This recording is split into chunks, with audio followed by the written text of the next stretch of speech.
Hello everybody, this is the great Johannes speaking again, and boy do I have a topic for you today. I'm going to talk about IQ, intelligence, and the sort of societies you get from that, depending on how smart your population really is. As usual, I'm live on TikTok, and I will repost this video onto YouTube, and subscribe to my newsletter at www.jmk.info.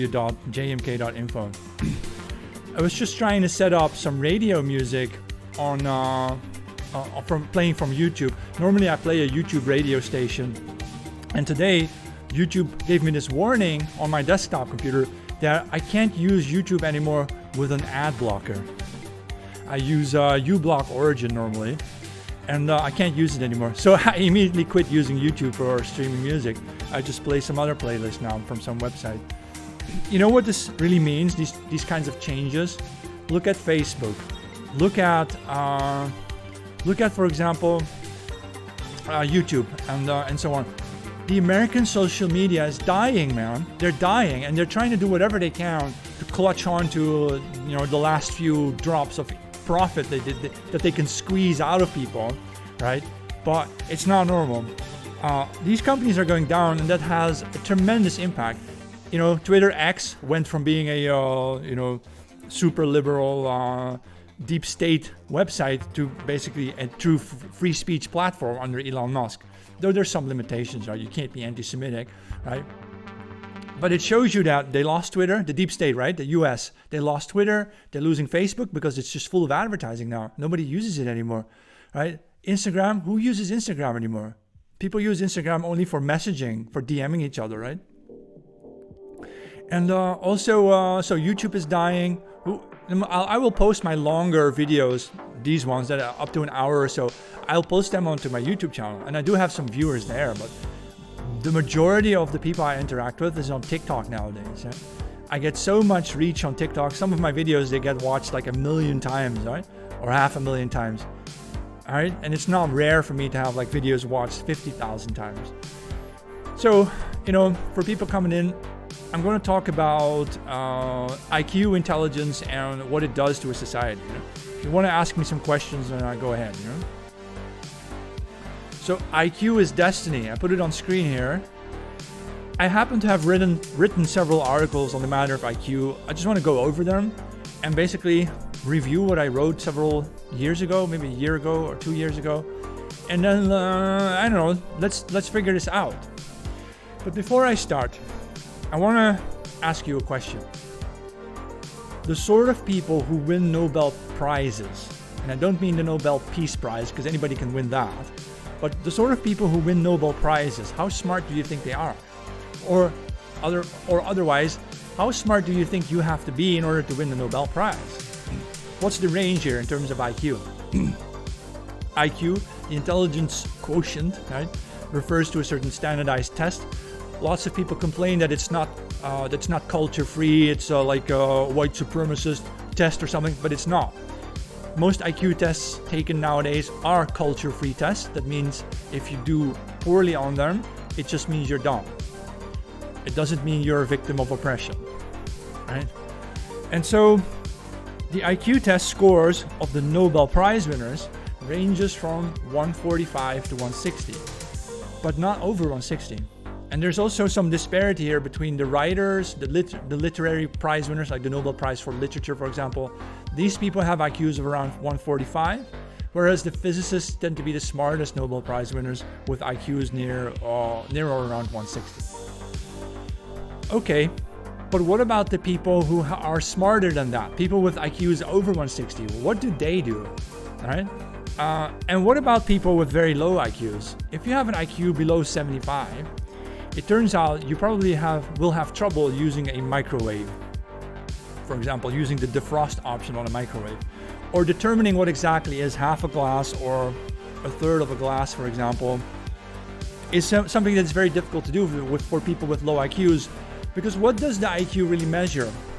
One might argue that a high IQ measures your ability to work in a corporate office in the USA. But it involves solving abstract, complicated problems. And it is usually the abstraction that is the difficult part. People with low IQs cannot envision or imagine abstractions. they can only see what is in front of them, and they really don't have that much imagination, basically, to see otherwise. And why does this matter?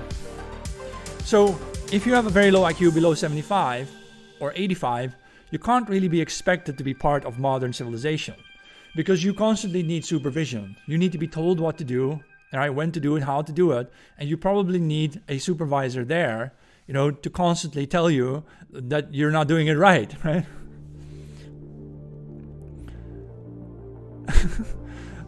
So some guy, I get some comments, and like Harry Kinnear says, I love this guy just sitting out on TikTok live stream talking about IQs with a class of yeah, well, cheers,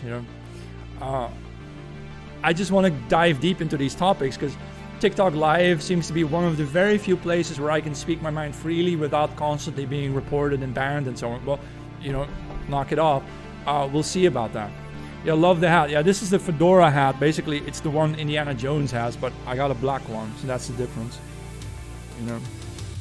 I started wearing it recently, and I already feel naked without a hat. Like, I normally don't wear a hat indoors. I wear it normally for outside and for podcasts, because this is a bit of a public idea. You're supposed to wear a hat in public spaces, not in private spaces, or not in your house, not at the office, not at a swimming pool because you buy a ticket to enter, right?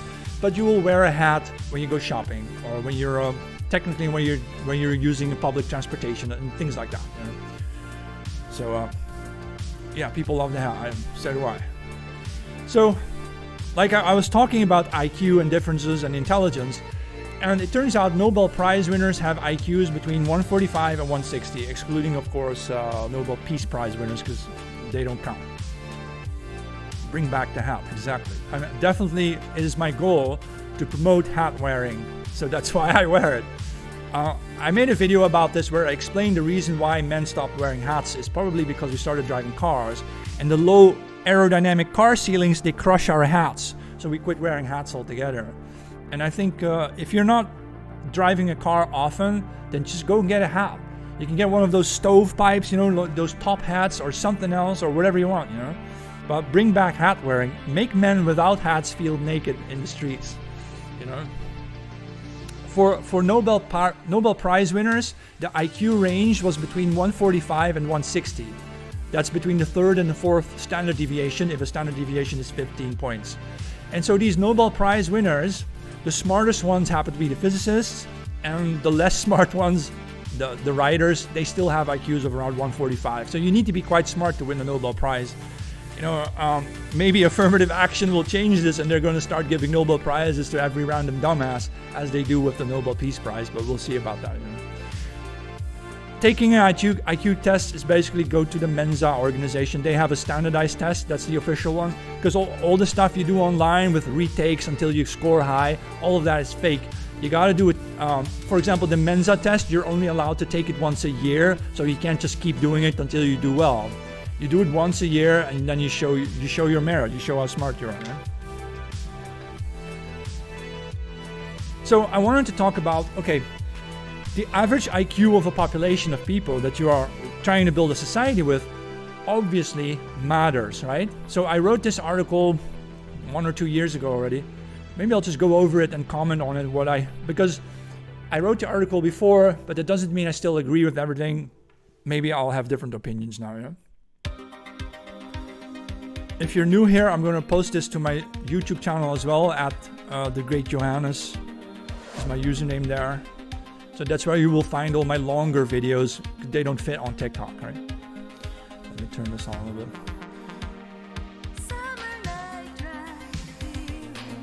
Right. Why would people take it more than once if not possible to raise your IQ? Oh, well, memory.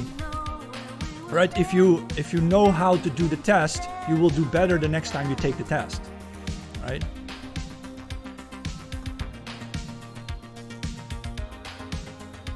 So let's start off with a bold statement.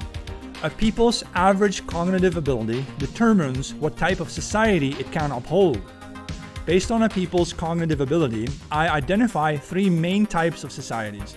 Free societies, like the ones we have in the West, despotic societies, that would be China, Russia, and hunter-gatherer societies, right? And one exemption, high cognitive networks. I suppose I need to immediately clarify something. We always say that Chinese people are smarter than us, right? And the IQ tests prove this. But the thing is, rural Chinese people, they don't take IQ tests. They send their smart students to take the IQ test, so obviously they do better, right?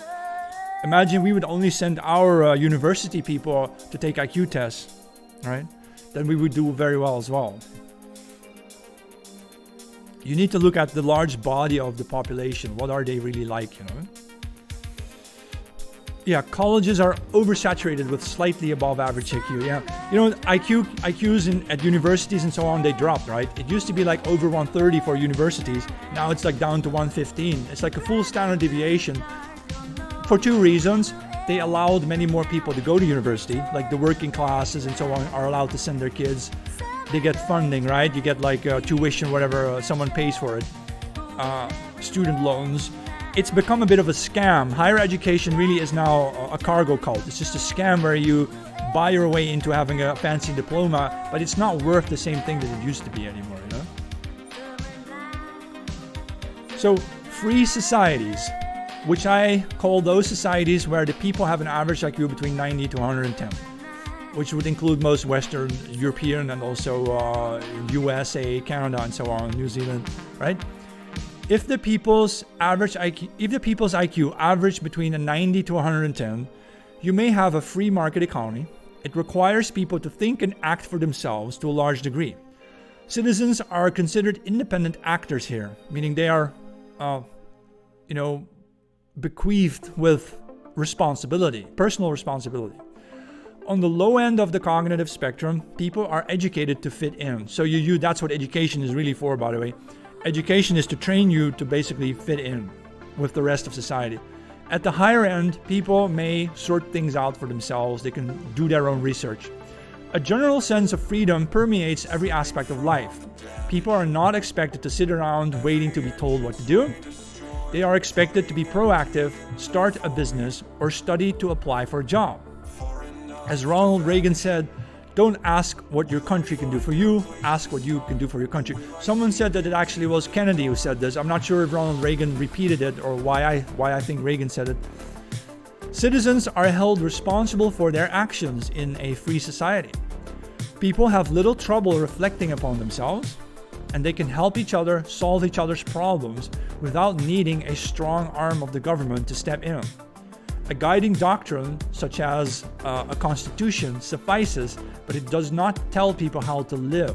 Like the 10 Commandments in the Bible, for example, they give you a bunch of rules, but it's just 10 Commandments. They don't tell you how to live your day-to-day life. Yeah, someone says they also think it was Kennedy who said that. Yeah, maybe true. So examples of free societies include most Western nations, such as Germany, the USA, Spain, and to some extent certain East Asian nations, if indeed the IQ is what they say it is. Yeah?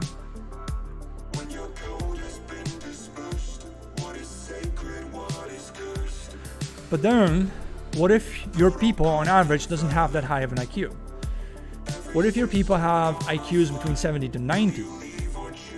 That is, according to the Dutch definition of mental retardation, anybody with an IQ below 75, say between 70 and 80, is slightly mentally retarded.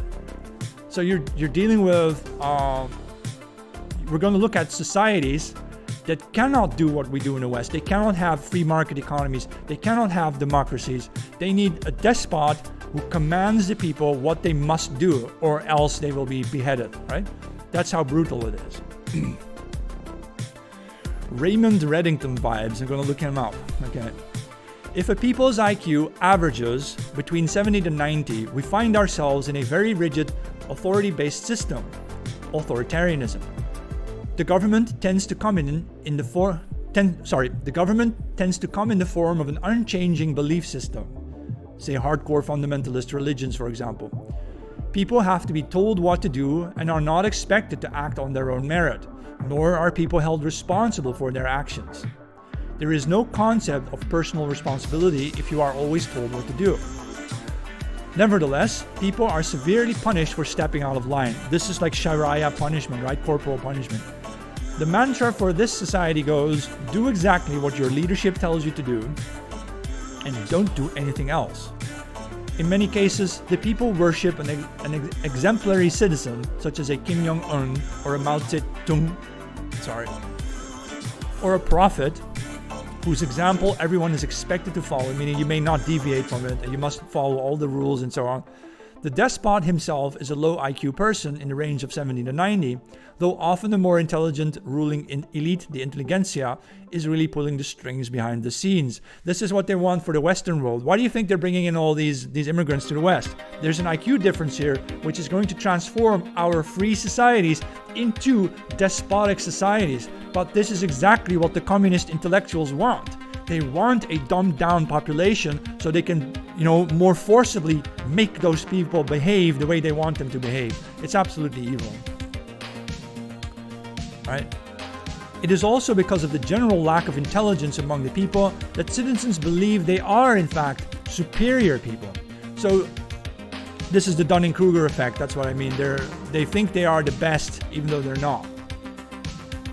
Because they have trouble with self-reflection. People see flaws in others, but not in themselves, right? Exactly. To keep them in line and breeding, someone comments. Yeah, that's what it is. That's what they're doing. Yeah? Okay, examples of despotic societies include the Chinese inland, India, Turkey, Saudi Arabia, Northern African nations, and many Latin American nations, and so on. I took these IQ scores from some website. You may disagree with me, but, I think we can observe that it is so. It's the difference between the first world, the second world, and the third world, right? First world is free market, second world is despotic, third world is not even a society really, technically. Because that's what hunter-gatherers are really about. It may surprise you a little bit, but in order to be successful as a hunter-gatherer, you don't need an IQ over 70. You can be actually very unintelligent. You can talk, you can speak normally, you can sing songs and dance, but you cannot grasp abstractions at all. To you, everything is literal. I want to give you an example of what is it like to be a hunter-gatherer. If you're a hunter-gatherer with an IQ of 60, you do not grasp anything abstract. And you've seen a bear, but the bear you saw was black.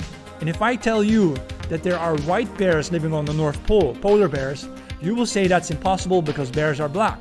Because you cannot imagine that another place may look differently. You cannot imagine it. You take everything very literally. You can call them literalists, So an IQ of 40 is the lowest score possible on an official IQ test. And some nations in Africa indeed have average national IQs of below 50, which is ludicrous. Most West and Central African nations score between 50 to 70. The African Americans are more intelligent. They have IQs over 70, around 80, 85 or so. Because they are a mix of people, they were bred with the white people, for example, they have minimum 25% white DNA anyway. So they got upgraded. These are not real societies. Hunter-gatherer societies, the tribalistic ways of life, they're not real societies. The nations imposed on the tribesmen, meaning the nations imposed on them by Europeans, right? Living in these areas are European inventions. Though national infrastructure now exists, many black regimes are supported by Western corporate actors who have an interest in nation building. At heart, most West African and Central African peoples form hunter-gatherer societies that center around one's kin, one's bloodline, meaning their loyalty is to their family and never to something abstract like a state. They don't even know what that is, Blood ties determine economic interaction, meaning you deal with your family, and with strangers you charge extra. Hunter-gatherers do not and cannot think abstractly. They have no need for it. Both men of low and high IQ can be successful hunters. However, people who think like hunter-gatherers cannot hold jobs in more advanced civilizations. They will fall into poverty. We see that in London, for example. Half of the subsidized housing is occupied by immigrants. In Germany, 70% of the welfare recipients are immigrants. Would it have something to do with IQ? Meaning their inability of certain people to intellectually, advance themselves. They are simply stuck, but so will their children be. Their children will also be stuck because it's largely genetic. So they fall into poverty, they live off welfare, or end up in prison for violent and sexual crimes. Surprise, surprise, where we have heard that before. The 1350 turns out to be 1360. The Western belief that education can somehow wrong colonial injustices is a naive fantasy. I mean, right, probably. The Western belief that education can right colonial injustices is a naive fantasy. Education cannot make you have a higher IQ. People with IQs of 50 to 70 cannot be educated. That's an additional problem.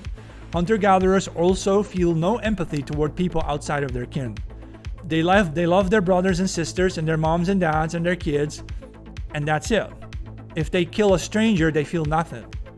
They don't feel responsible, and they don't understand why people care, because it's not family. They're not related. What do you care? Consequently, they do not have a concept of civilization. Since hunter-gatherers have to live in the real world, they have no need for ideological fictions nor for organized religion.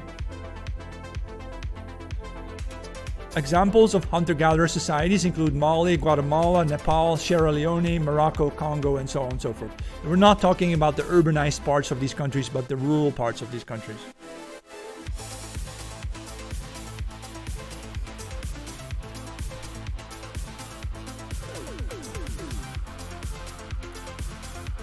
But there's an exception to the three societies that I mentioned: the free societies, the despotic societies, and the hunter-gatherer societies. Is that what do you do with the people who are more intelligent than this? Who are the sort of people who form the intelligentsia? Well, those are the people who form together cognitive networks. People with IQs over 110 tend to organize themselves in a different way. So there's one more type of society that isn't really a society either. They are high cognitive networks of people who crave ultimate freedom to do whatever they like to do while still being able to support each other, often unconditionally. They don't need any government or authority to tell them what to do. They can take care of themselves because they're smart enough. However, there is one major drawback to such high IQ networks, namely that they may cook up fantastical visions of a future that, sooner or later, prove false or fruitless. The intellectuals, right? The intellectuals make stuff up that isn't so. These people entertain fiction more than anyone else. It benefits them when the fantasies show new paths to explore in the real world. Because after all, that's what imagination is for. If you are able to see new paths in reality, then you can also pursue them. You have to imagine them first. This is what highly intelligent people can do, but something that lowly intelligent people cannot do, and therefore they end up having to be told what to do by the people who can imagine what to say. Okay, so people of such high abilities must therefore take care to benefit the societies that they are embedded within. As a very smart person, you are supposed to serve your society, that's what I mean. The benefits need to be made clear, lest the creative crowd becomes a target for persecution. Meaning, if you are very smart and creative, you need to show people what are you doing for them and how are they benefiting from your weird, strange, almost magical abilities, right? Otherwise, they may turn against you like a herd stampedes a chimpanzee, for example. A herd of wildebeest may stampede a chimpanzee, right? You don't want that, right? So it's easy to accuse high cognitive cliques of parasitism since they can enjoy other people's labor without having to labor for themselves. If you're very, very smart and you know how to deal with people and you get organized, if the smart people get organized together, they may be able to exploit larger numbers of other people who are less intelligent, right? Examples of high cognitive network people are, for example, the Jewish diaspora, networks of academic intellectuals, cliques of highly intelligent business people, international communes for creative individuals, and I suppose also the high IQ crowd, right? So don't be afraid to tell me what you think about all this. If you want to write me something, I'll comment on it. This is one of the 4 articles I wrote on IQ on my website, on my Substack newsletter website, www.jmk.info. I'll show it on screen for a bit. Where is it? Here, this one. www.jmk.info. You can go there to subscribe to my newsletter for free, and I'll post. I'll send you an article once a week at most or so, right? So someone is going to Amsterdam next week. Okay, awesome. I hope you enjoy it. You know, it's very touristy, can be extremely crowded, but if you like busyness, you're in the right spot. Yeah. The SS was a high IQ clique, probably. All these like power cliques, of course, have higher IQs than the general population, right? Though I'm not so sure anymore about NATO and what's going on with Zelensky, right? Zelensky is not very smart. His leaders must be, but Biden isn't. So who's in charge of these people? They're puppets. They're puppets on a string. They're being ruled by probably, I would suggest, communistic intellectuals behind the scenes in the USA who think that they can win through debating or something. They're admitting it now, right? That Ukraine is losing the war or has already lost it anyway. There was an article in the German newspaper Die Welt, I think it was Die Welt, yeah, where they claimed that, well, Zelensky can't win this war and whose fault is it? They're going to blame the USA or something. The USA will take the blame because Ukraine was always a puppet of the US since Obama took over there in 2014, right? I guess this is how it works nowadays, right? No one will say that George W. Bush was smart. He didn't have a high IQ, despite, they're lying, of course. Roy Gevaar says, the Red Danger says, Johannes, I have no idea what communism means. Okay. I think I do. To me, communism is specifically the rule by an intellectual elite who think they know better, who basically draw on the authority of science and say, we know what science is, we've done the science, and you are all ignorant and uneducated, and we're going to teach you how to do it. And that just leads to the most brutal totalitarian systems in human history. We've seen it before, Lol, Zelensky walking on heels and twerk dancing in gay music video. In BDSM attire. Yeah, the guy's a puppet, a weirdo, But he has tons and tons of money, So, fierce businesswoman wants to marry me. No, I'm not going to marry you, so do you ever plan to get married? I plan to have a legacy. I'll leave a legacy, sure. But in the meantime, I've got other things to do. Alright, I'm going to move on to the next article. I have, let's see, which one do I want? This one or that one? Alright, I'm going to start with this article. I titled it 3 Sigmas to the East. This is the people with IQs of 145 or over. Right? Here's a picture of Albert Einstein, who might not have been as smart as people say he is. It's possible that Einstein was a puppet of some elite people who, like Zelensky basically, and they just pushed certain narratives through him, namely the relativity of time. Have you heard that recently scientists apparently discovered that there's also wobbling time? Queer time, get it? Get it? First they make time relative, now they make time queer to justify queerness, right? Oh, the universe is queer, we live in a queer universe. Ah, man. Someone says, I think you can guide young adults to the right cause. Yeah, that is part of my goal. I definitely want to do that. I want to show young people you do not have to go along with the lies you are being told. If you're in school, in high school, and your teachers tell you that you have to be LGBT or this is normal and this is how it's always been, no, it's not. It's not. I think young people instinctively know that a lot is going on. Oh, you're 18, okay, well, there are young people watching my videos, yeah? Thanks for watching. So, about 1 in 50 people may pass the Mensa test requirements of having an IQ of 130. This means if you have an IQ of around 130, you're going to meet quite a lot of people who are like you. But at the third sigma to the right of the mean, it's 1 in 600. If you have an IQ of 145, only 1 in 600 people you meet is about as smart as you are. And at the fourth sigma, at 4 standard deviations, meaning at IQ 160, it's 1 in 30,000 people.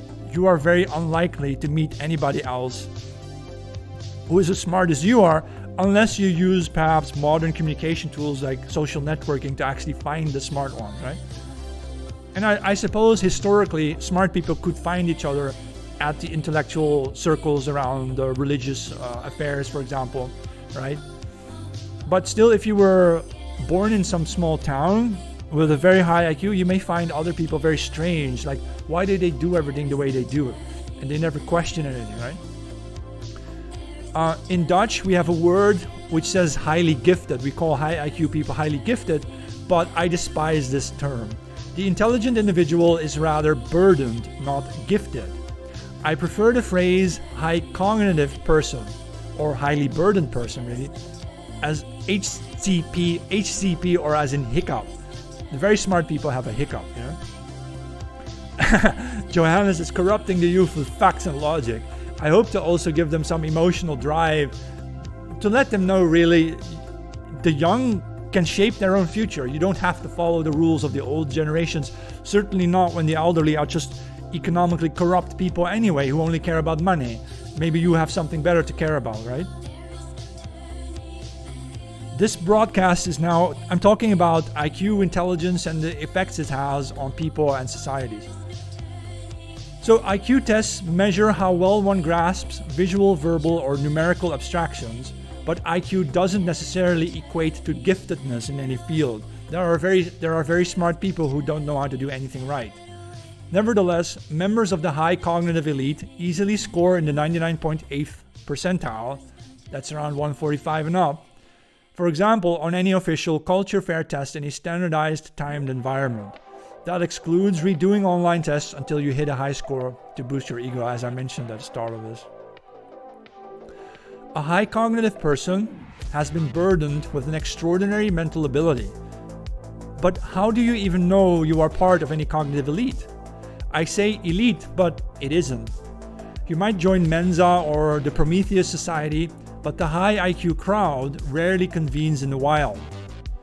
Some professions draw in high cognitive crowd people, but most people in these professions still fall in the second to third standard deviation from 130 to 145, but not above. Besides, what is the purpose of belonging to such a high cognitive elite other than feeling smug, knowing that you're so much farther ahead of your slow-minded peers? Most importantly, what are you supposed to do with your ability? What's up, you know? Yeah, IQ doesn't matter if you're cheating, exactly. So to give you a freaky example of the use of intelligence, Nazi leader Hermann Goering allegedly scored 138 on the test before he was given the death sentence. He committed suicide by cyanide. Arthur Seyss-Inquart, the Nazi chancellor of the Netherlands, scored 141, and of the 21 leading Nazi figures tested at the trials of Nuremberg, only 2 scored over 140 and none over the third standard deviation, 145 and up. Architect Albert Speer scored 128, and diplomat von Ribbentrop 129, and Navy Admiral Dönitz, Hitler's later successor, briefly 138. Oh, there's a link. I can give you the link if it still works. Historyofyesterday.com gave me this.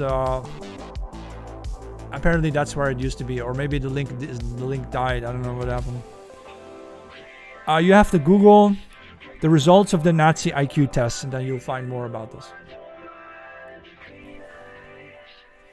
Yeah, I like the hat too. Thank you very much. Hat man. So the average Nobel Prize winner, I mentioned this before, but the average Nobel Prize winner is actually more intelligent than a Nazi. Nobel Prize winners score in the high 147 to 157 range, according to one research. I'll put it on screen if it's still here. Oh, my Quora website here. I'll put it on screen for a bit so you can take a screenshot. This was on Quora, where it shows biologists and theoretical physicists are most intelligent. Anthropologists are a bit less intelligent. All right. So they're in the very high range here. The Nobel Prize, these are Nobel Prize winners, mind you. I love the hat, yeah, me too. Do you have any perspective about how Howard Gardner and his approach to IQ? I'll quickly Google it. I don't know everything about everything, you know, but Howard Gardner IQ. Is he known for some controversy? Gardner's theory of multiple intelligences.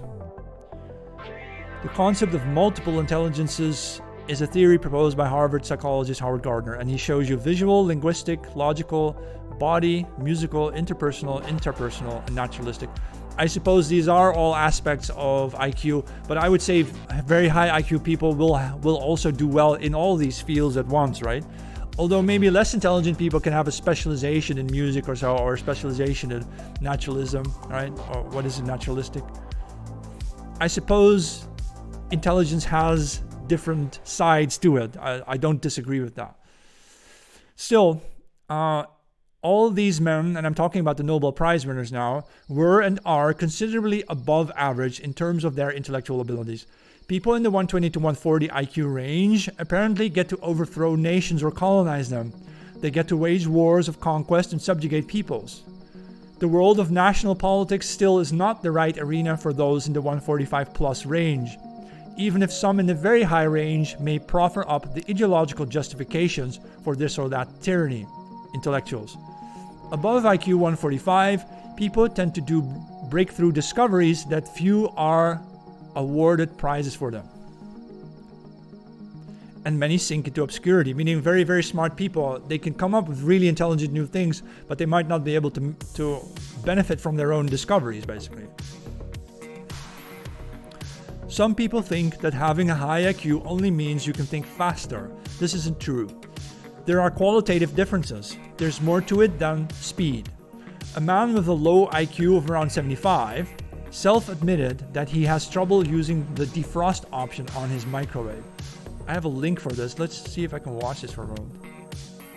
Yeah, shall we play this for a bit? I'm gonna pause the radio down for a bit. Where's the radio? Here. Turn the radio off for a bit. Let's see what this guy has to say. This was a very interesting video. Maybe I'll just play it. Okay, so 79 to 70 IQ is borderline retarded. And this is what explains what borderline retarded is like. Limited trainability, have difficulty with everyday demands like using a phone, book. So this man has an IQ of 75. You can hear by his speech, you can hear he's dumb, right? Appliances like a video recorder, microwave oven, or computer, etc., and therefore requires assistance from relatives or social workers in the management of their affairs. Can be employed in simple tasks, but requires supervision. All right, I'm not going to play the whole video. It's too much. I'll pause it here. Yeah, so he was talking about the fact he has trouble using a microwave, he has trouble using computers and so on. That's what happens when you have an IQ of 75. So I'll turn back the music on. Okay, so I don't have to go into his story, but let's just say people with low IQs, they suffer. It's not something white supremacists made up. If you have a low IQ, you literally don't know how to use a microwave. Yeah, white females love these guys. Yeah, I wonder why. Because they're like children, maybe. Okay, someone asks, do you have any perspective about spiral dynamics developmental psychology? No, not immediately. So these kind of people, the low IQ crowd, they have trouble understanding fractions, and so on and so forth. Other research has shown that people with very low IQs have similar brain structures to people with Down syndrome. This suggests that people with very low IQs must also have a different brain structure. Basically, people with IQs below 70, their brains are more similar to those of actual people with Down syndrome. Other research has... I already read. Okay, let's describe the problem of having a very high IQ. At an IQ of 144, barely 1 in 600 people you meet will be of equal or higher intelligence. You are unlikely to meet such people at a family meeting or even at student gatherings. Oftentimes, though, you will meet people who are far less intelligent than you, yet who insist they are your intellectual superiors. I slur them, or I call them the IQ 102 supremacy, because they're 2% smarter than average, right?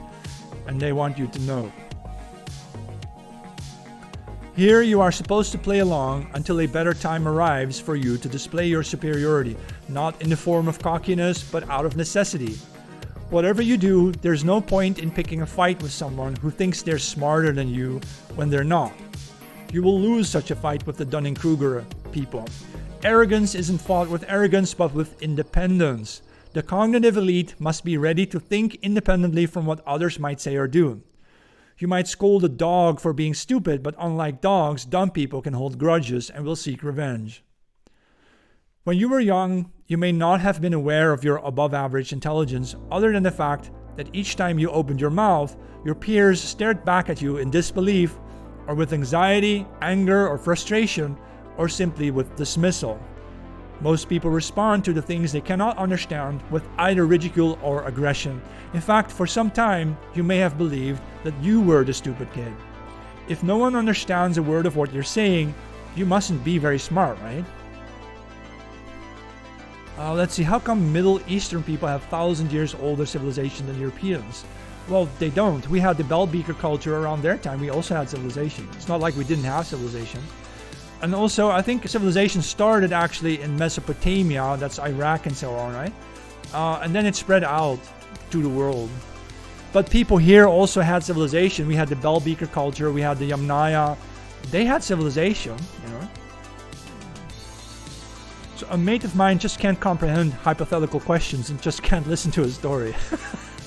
Yeah, that presumes he must have like an IQ below 85 or so. You can just guess, you know. You have to stimulate your brain. And reading books is a great way. Yeah, reading books for children makes them a lot smarter. Yeah, definitely. A smart kid can be bedazzled to think it's stupid. It takes some time to let go of this belief in authority. In order to develop one's skill, one's abilities, and one's mind, every child needs supportive guidance. But high cognitive kids are unlikely to receive the right support from their less able parents and teachers. Even the best teachers who love supporting children will feel offended when a child outsmarts them or rapidly cuts to the chase of a carefully crafted